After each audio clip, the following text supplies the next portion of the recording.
Many things can go awry during pregnancy, but once a baby is born, all parents care about is the health of their little one. Every year, 4 million babies are tested for diseases, and around 3,000 are positive for something severe. That's according to the National Library of Medicine. With a simple blood test, doctors can check for rare, genetic, hormone-related, and metabolic conditions that can cause serious health problems. And joining me now is Dr. Patrick Long, a clinical geneticist at Presbyterian St. Luke's. So good to see you. Thanks for joining us this morning. Thanks so much for having me. All right, so Dr. Long, what are newborn genetic screenings and why are they so important, especially here in Colorado? Sure. So newborn screening is a set of tests that check newborn babies for a variety of conditions. Most of these conditions cannot be seen at birth, but they can be tested for and treated if found early. So exactly what do genetic screenings test for? Genetic screening, it's a part of what's called a dried blood spot test, and there's a number of different genetic disorders that are on there. There's a list that you can find for a more comprehensive list on the Colorado newborn screening website. Right, it's a long list. Are there common things doctors look out for and anything new that we should expect from these screenings?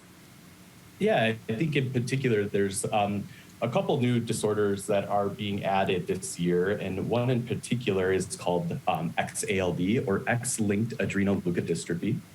And this is a irreversible and progressive neurological disease that primarily affects males during childhood. However, if diagnosed early, there are treatments that prevent the progression of the disease. So what happens if newborns aren't tested immediately following birth? Most newborns will be tested, and they will follow up with their primary care doctor. And if for some reason they do not get the test, then they will typically follow up with the primary care doctor who will offer it to them.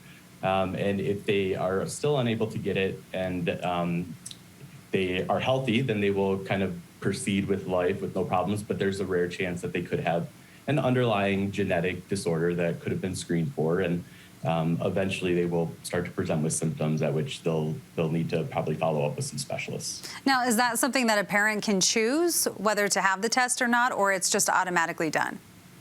The parent is always able to choose, but it's very much part of the clinical workflow from pretty early on in life when a newborn's born. Is there anything else we should know about genetic screenings? Yeah, genetic screening is, particularly really important. With a genetic diagnosis, patients, families, their providers are more informed of what to expect over time. The diagnosis also helps to establish appropriate care and treatment with a multi-specialty care team. This could include primary care, neurologist, and genetics.